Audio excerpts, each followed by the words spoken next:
Kennst du das? Du bekommst eine Mail und erhältst dann die Nachricht, dass die Bilder nicht heruntergeladen worden sind. Wenn du dann klickst, dass die Bilder heruntergeladen werden sollen, sieht die Mail noch aus wie zuvor. Wenn du das auch schon hattest, dann wurden bei dir wahrscheinlich Tracking-Pixel verwendet. Was Tracking-Pixel sind, was sie bringen und wie Cyberkriminelle sie nutzen, darum geht es im heutigen Video. Tracking-Pixel sind kleine Bilder, die meist nur 1x1 Pixel groß sind. Oftmals sind sie entweder transparent gehalten oder haben die gleiche Farbe wie zum Beispiel der Hintergrund von der E-Mail. Es sind also zusammengefasst einfach ganz kleine Bilder, die man eigentlich nicht sieht. Warum werden diese denn jetzt eingesetzt und mit einer Mail versendet? Der Gedanke dahinter ist folgender. In der Mail ist der Link hinterlegt, wo das Pixel, also wo das Bild heruntergeladen werden kann. Dieses liegt irgendwo auf einem Server. Um das Bild jetzt herunterzuladen, muss dein Rechner eine Verbindung zu dem Server aufbauen, anfragen, dass das Bild heruntergeladen werden kann und dann wird das Bild zur Verfügung gestellt. Das heißt aber, du fragst bei einem Server an. Und das ist der entscheidende Punkt, denn diese Anfrage wird dann protokolliert. Einsatz findet das zum Beispiel bei Newslettern, in dem geschaut wird, wie häufig wird denn ein bestimmter Newsletter geöffnet. Oder zum Beispiel auch, wenn ein A/B-Test mit Newslettern gemacht wird. Es gibt eine Variante A und eine Variante B.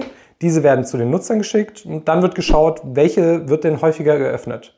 Dort sind jeweils zwei unterschiedliche Tracking-Pixel versteckt, die zum Beispiel zu unterschiedlichen Servern leiten. Dann kann man genau sehen, wie häufig wird der eine und wie häufig wird der andere geöffnet. Das heißt also, vor allem im Marketing und in der Analyse von Marketingmethoden wird das eingesetzt. Jetzt ist es aber so, und da kommen wir dann zu dem Problem, dass bei einer Anfrage an einen Server eben nicht nur mitgegeben wird, okay, hier gibt es eine Anfrage und dann ein Zähler erhöht wird, sondern der Anfragende, in dem Fall du, lieferst noch viele weitere spannende Informationen. Zu den spannenden Informationen gehört zum Beispiel deine IP-Adresse.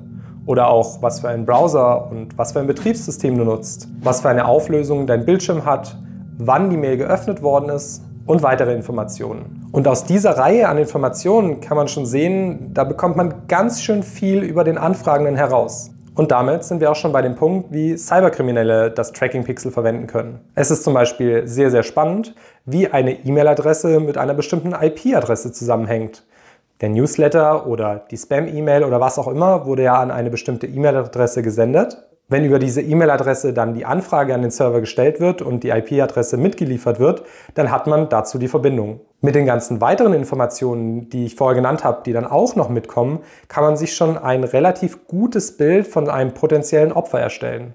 Und genau da liegt das Problem. Denn was ein Angreifer haben möchte, sind so viele Informationen über sein potenzielles Ziel wie möglich. Mit diesen ganzen Informationen kann er nämlich seinen Angriff anpassen, sodass dieser besser auf sein Ziel passt und somit eine höhere Wahrscheinlichkeit hat, dass sie gelingt. Falls dir das Video bis hierhin gefallen hat, dann lass ihm doch gerne einen Daumen da und abonniere den Kanal. Für dich 2 Klicks hilft mir super weiter. Vielen Dank. So, jetzt haben wir gesehen, Tracking-Pixel können auf der einen Seite für Marketingzwecke eingesetzt werden und auf der anderen Seite zum Beispiel von Cyberkriminellen, um Informationen über dich zu bekommen. Falls du das nicht möchtest, stellst du dir jetzt vielleicht die Frage, okay, wie kann ich jetzt mich denn vor Tracking-Pixeln schützen? Die allereinfachste Variante ist es, bei einkommenden Mails erstmal keine Bilder zuzulassen.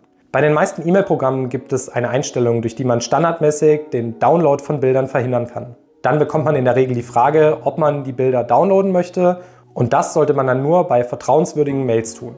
Somit kann man die Anfrage an den Server, der den Tracking-Pixel hält und die Informationen potenziell sammelt, blocken. Außerdem gibt es auch geeignete Browser-Plugins wie zum Beispiel uBlock Origin, mit denen man Tracking-Pixel verhindern kann. Wenn du also nicht von Tracking-Pixeln getrackt werden möchtest, dann probier doch am besten eine der Alternativen aus. Wir sehen uns beim nächsten Mal, bleib sicher, dein Florian.